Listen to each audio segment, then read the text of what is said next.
सुदर्शन चक्र को बारबरी तक पहुंचने से पहले मेरे मस्तक से होकर जाना होगा। यही नियति है भीम, और तुम ये भली भांति जानते हो बर्बरीक का अंत अब अनिवार्य है, अन्यथा युद्ध में सबका विनाश निश्चित है। मेरे पास अब और कोई विकल्प शेष नहीं। मुझे बारबरीक का अंत करना ही होगा।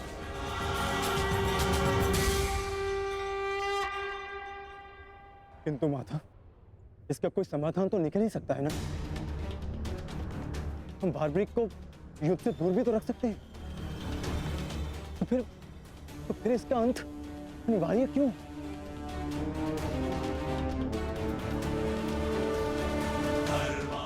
मैं अपने पुत्र को इसी क्षण जाने का आदेश दे दूंगा। मेरी आपसे विनती है प्रभु, मेरे पुत्र को उस कर्म का दंड मत दीजिए जो उसने अभी तक किया ही नहीं। मेरे पुत्र पर सुदर्शन चक्र का प्रयोग ना करें वासुदेव, मेरी विनती है आपसे।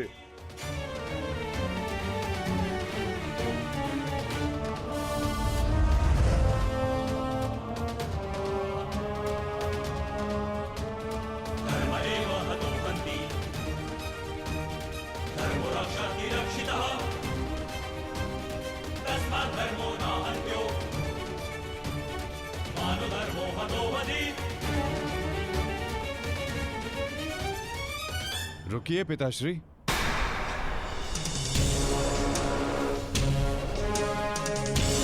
मैं यहां खाली हाथ लौटने नहीं आया था पिताश्री।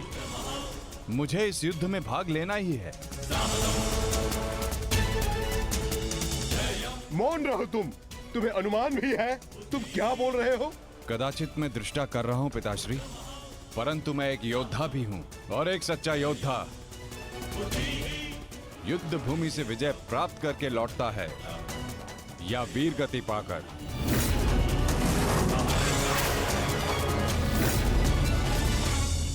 क्षमा कीजिएगा वासुदेव, परंतु युद्ध में बारबरीक के भाग लेने से हमें क्या हानि होगी? बारबरीक हमारे पक्ष से युद्ध करेगा, हानि तो केवल कौरवों को होगी वासुदेव। नहीं युधिष्ठिर, जो तुम्हें दिख रहा है वो सत्य नहीं है।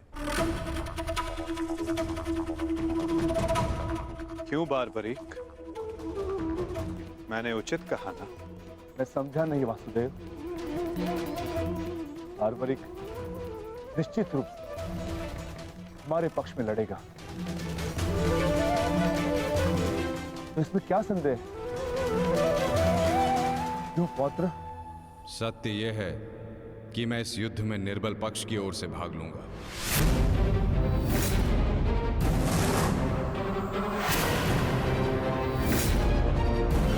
माता के समक्ष स्वयं को वचन दिया है मैंने। परंतु समस्या क्या है वासुदेव? ये तो स्पष्ट है कि हम पांडवों के पास 7 अक्षणीय सेना है और कौरव के पक्ष में 11 अक्षणीय सेना। कौरव के पक्ष में पितामह भीष्म और गुरु द्रोणाचार्य भी है। शक्ति गणना के अनुसार कौरव का पलड़ा हमसे अधिक भारी है, इसलिए बारबरीक हमारे ही पक्ष में युद्ध लड़ेगा। विनाश तो होगा प्रभु, परंतु केवल कौरवों का। मैं आपको वचन देता हूं, मेरे परिवार को हानि पहुंचने से पूर्व मैं अपना शीर्ष आपके चरणों में रख दूंगा। तुम सत्य नहीं देख पा रहे हो वीर। तुम जानना चाहते हो बारबरीक, यदि तुमने इस युद्ध में भाग लिया तो क्या होगा?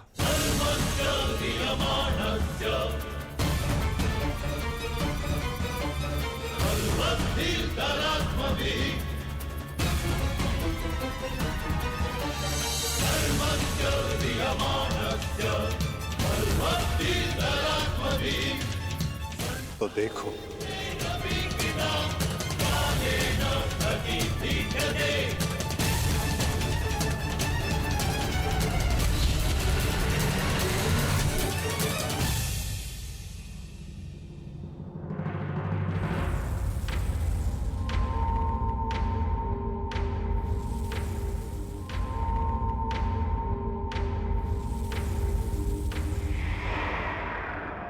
तुम्हारा स्वयं को दिया गया वचन इस युद्ध को किसी भी दिशा में जाने नहीं देगा बारबरी।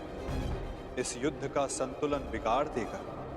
तुम निश्चित रूप से आरंभ में पांडवों के पक्ष में रहोगे, क्योंकि आरंभ में पांडव कौरवों से निर्बल होंगे, परंतु शीघ्र ही ये परिस्थिति बदल जाएगी बारबरीक।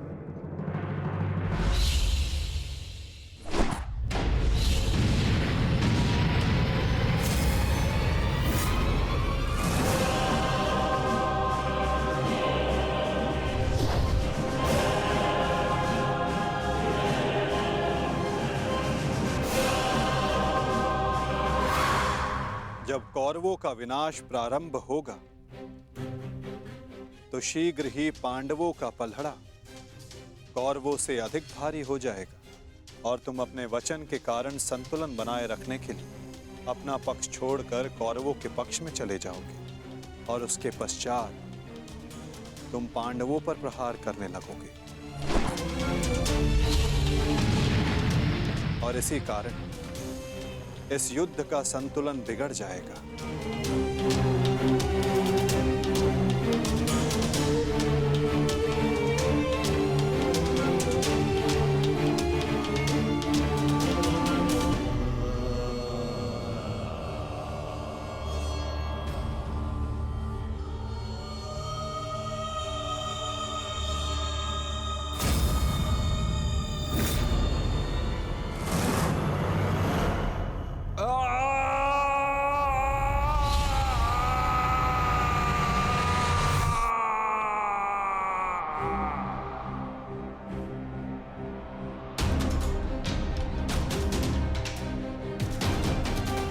यही सत्य है बारबरीक।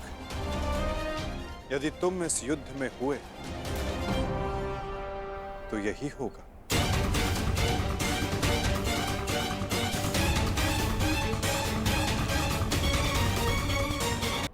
तो यही होगा। तो मैं क्या करूं प्रभु? संसार का हर योद्धा अपना युद्ध चुनता है। क्या मुझे ये युद्ध चुनने का अधिकार नहीं? योद्धा कभी अपना युद्ध नहीं चुनता बारबरीक। युद्ध अपना योद्धा चुनता है।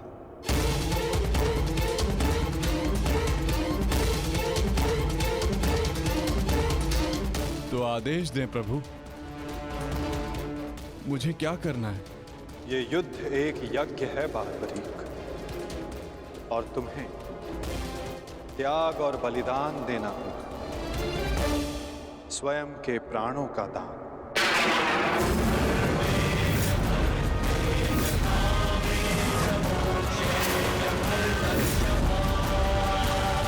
नहीं पौत्र, नहीं। नहीं माता, नहीं। आप ही कहते हैं ना प्रभु कि प्रत्येक मनुष्य के जीवन का कोई ना कोई लक्ष्य होता है। मेरी बस एक ही इच्छा थी कि मैं भी इस युद्ध में भाग लूं। मैं भी इस युद्ध को देखना चाहता था, इसका साक्षी बनना चाहता था। भगवान श्याम को अपना धर्म निभाते देखना चाहता था। क्या मेरी ये इच्छा अधूरी रह जाएगी? मैं वचन देता हूं बारबरीक, इस युद्ध का साक्षी बनने की तुम्हारी इच्छा मैं अवश्य पूर्ण करूंगा। यदि इस युद्ध में तुम मेरी सहायता करना चाहते हो बारबरीक, तो तुम्हें स्वयं को इस युद्ध से विरक्त करना होगा, और इसका केवल एक ही मार्ग है। जो तुम भली भांति जानते हो।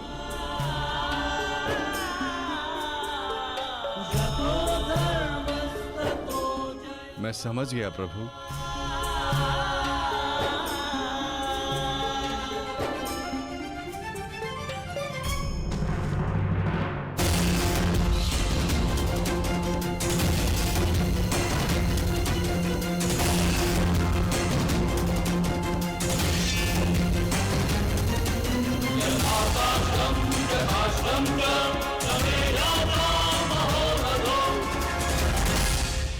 मैं घटोत्कच पुत्र महाबली भीम पौत्र बर्बरीक स्वेच्छा से अपना शीश भगवान कृष्ण के चरणों में भेंट करता हूं।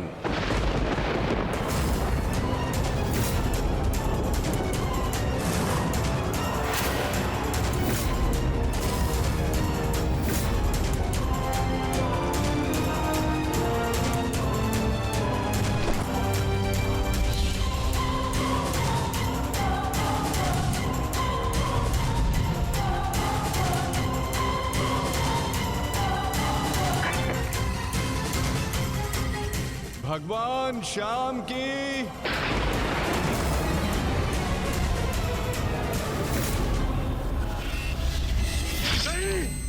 पुत्र बार्बरिक,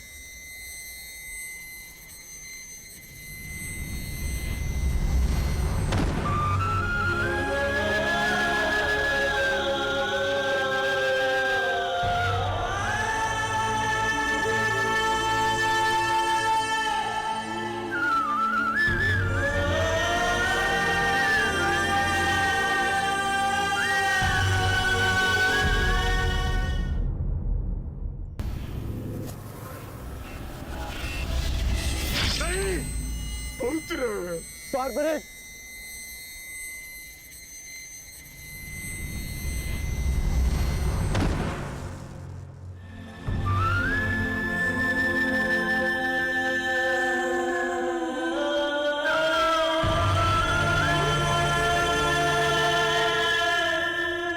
मेरे पुत्र की कामना थी इस युद्ध का साक्षी बनने की, वो भी अधूरी रह गई।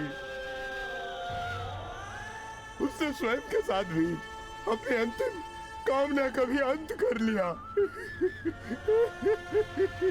नहीं घटोत्कच, ये अंत नहीं, प्रारंभ है। बार्बरीक की अंतिम इच्छा अवश्य पूर्ण होगी। श्री कृष्ण गोविंद हरे मुरारी, हे नाथ नारायण वासुदेवा।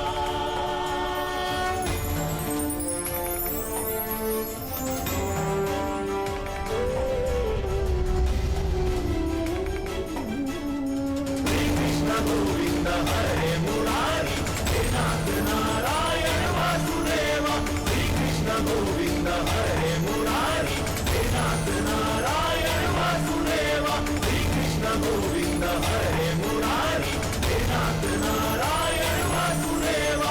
श्री कृष्ण गोविंद हरे मुरारी, हे नाथ नारायण वासुदेवा।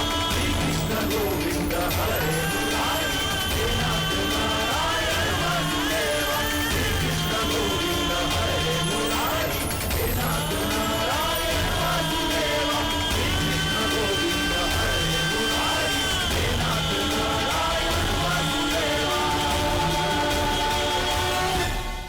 बर्बरीक इस महाभारत का एक महत्वपूर्ण कार्य पूर्ण करेगा।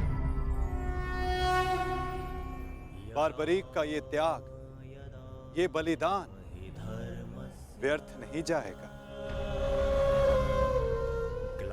तुम सदैव अपने साहस, बुद्धिमता, इस महायुद्ध के, इस महाभारत के एकमात्र साक्षी के रूप में जाने जाओगे बार्बरीक। संसार तुम ही से जानेगा कि इस महायुद्ध में जो कुछ भी हुआ धर्म के अनुसार हुआ, और इस संसार के अंत तक तुम इस धर्म युद्ध के साक्षी रहोगे बार्बरीक।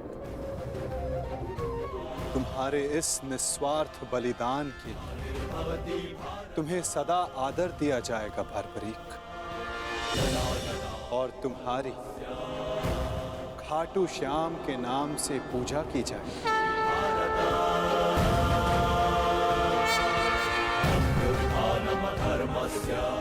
तुम हर उस निर्बल की सहायता करोगे जो तुम्हारे समक्ष सहायता मांगने आएगा।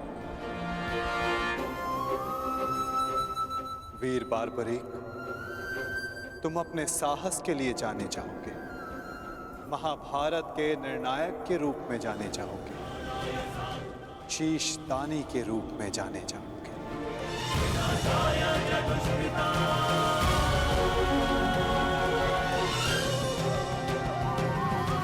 इस युद्ध रूपी यज्ञ में यही नियति है विजय की। विजय बलिदान मांगती है, विजय दान मांगती है। दानी बारबरीक, तुम सदा अमर रहोगे।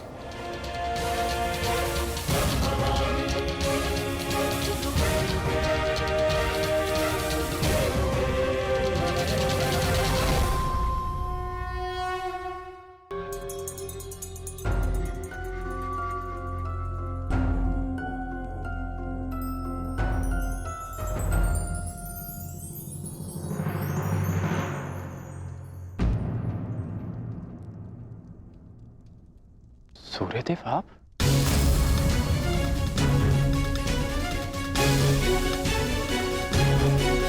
बड़ी बात। कल्याण हो पुत्र।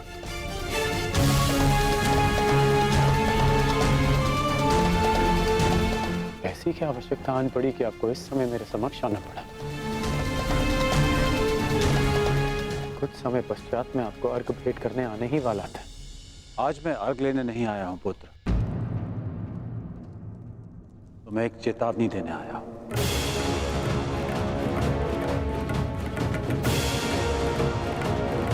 और वो ये, तुम कल प्रातःकाल मुझे अर्घ भेंट करने मत आना। और यदि तुम मुझे अर्घ भेंट करने आए तो तुम अपना सर्वस्व खो बैठोगे।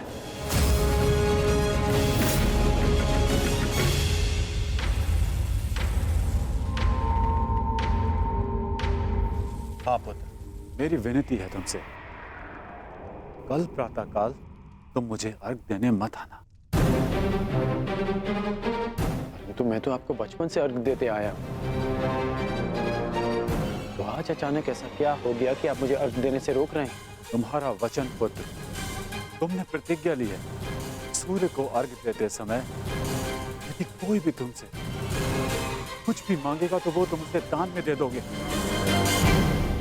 कल का अर्घ तुम्हें कुछ ऐसा दान देने पर विवश कर देगा जिससे तुम मेरा दिया हुआ आशीर्वाद सदैव के लिए खो बैठोगे।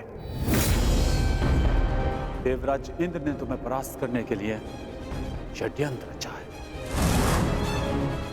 वो कल प्रातःकाल तुमसे दान मांगने आएंगे और दान में वो तुमसे कवच और कुंडल मांगेंगे। तुम्हें ज्ञात है पुत्र? मुझे ज्ञात नहीं, परंतु आपको चिंतित देख के आभास हो गया।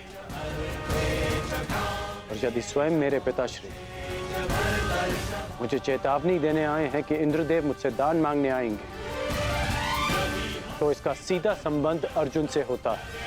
इंद्रदेव का पुत्र अर्जुन, और उसमें कोई बुराई भी नहीं, क्योंकि हर पिता अपने पुत्र की भलाई चाहता है। यदि इतना समझते हो तो यह भी समझ लो पुत्र कि यह पिता भी यही चाहता है कि उसके पुत्र के साथ कोई अन्याय ना हो, कोई छल ना हो। मेरी विनती है तुमसे, कल प्रातःकाल मुझे अर्घ देने मत आना। पहले भी मैं तुम्हारे साथ बहुत अन्याय कर चुका हूं पुत्र, परंतु अब और अन्याय नहीं। कहो पुत्र, अपने पिता की बात मानोगे? कल प्रातःकाल अर्घ देने नहीं आओगे ना? मुझे उत्तर दो पुत्र, मुझे उत्तर दो। प्रश्न उत्तर का समय नहीं बचा है। मनुष्य का कर्म उसके हर प्रश्न और उत्तर से बड़ा होता है। और अब आपके कर्म का समय हो गया है। अंधकार में डूबे समस्त संसार को आपको प्रकाश देना है। आप अपना कर्म और धर्म निभाइए और मैं अपना कर्म और धर्म निभाऊंगा।